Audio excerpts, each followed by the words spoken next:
Coronavirus!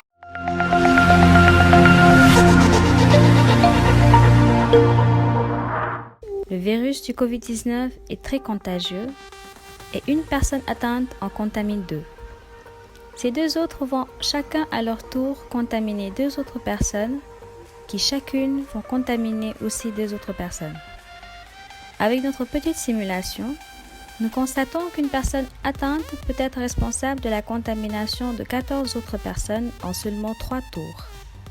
Le nombre de contaminés augmentera alors à chaque tour et en 10 tours, une personne malade sera responsable de 2047 malades.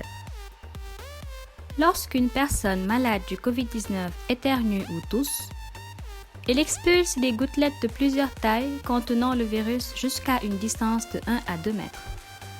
Les gouttelettes de grande taille, visibles à l'œil nu, tombent, alors que selon certaines études, les petites gouttelettes qui ne sont pas visibles à l'œil nu peuvent persister dans l'air pendant un moment avant de tomber. Ces gouttelettes sont responsables de la contamination et peuvent aussi être expulsées quand on parle. C'est la raison pour laquelle il nous est recommandé de garder une certaine distance entre les personnes, de tousser dans son coude ou de porter un masque. Lorsqu'on est infecté, on prend 5 à 12 jours pour que les signes apparaissent. Une personne isolée pendant 14 jours et qui ne présente pas de signes n'est donc pas infectée. Il est possible d'être infecté et de ne pas présenter de signes de la maladie, d'où l'intérêt de l'isolement pendant 14 jours. Le signe le plus constant au cours d'une infection au Covid-19 est la fièvre.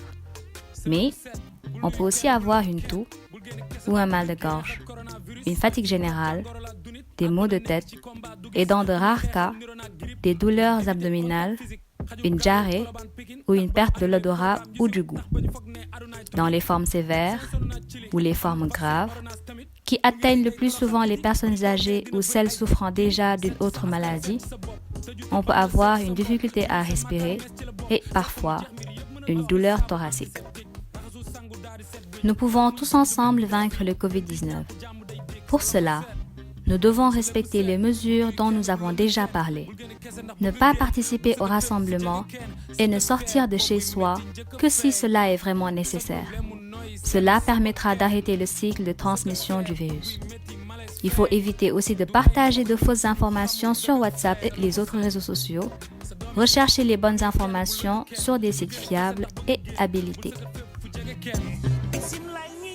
Enfin, si vous pensez être atteint du Covid-19 ou si vous avez des préoccupations, appelez sur le numéro vert gratuit au 800 00 50 50 ou appelez le SAMU au 15 15.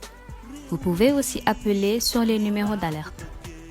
Si vous avez besoin de conseils ou si vous voulez des réponses à vos questions, vous pouvez aussi joindre le corpus médical, éditeur de cette vidéo sur les différents réseaux sociaux.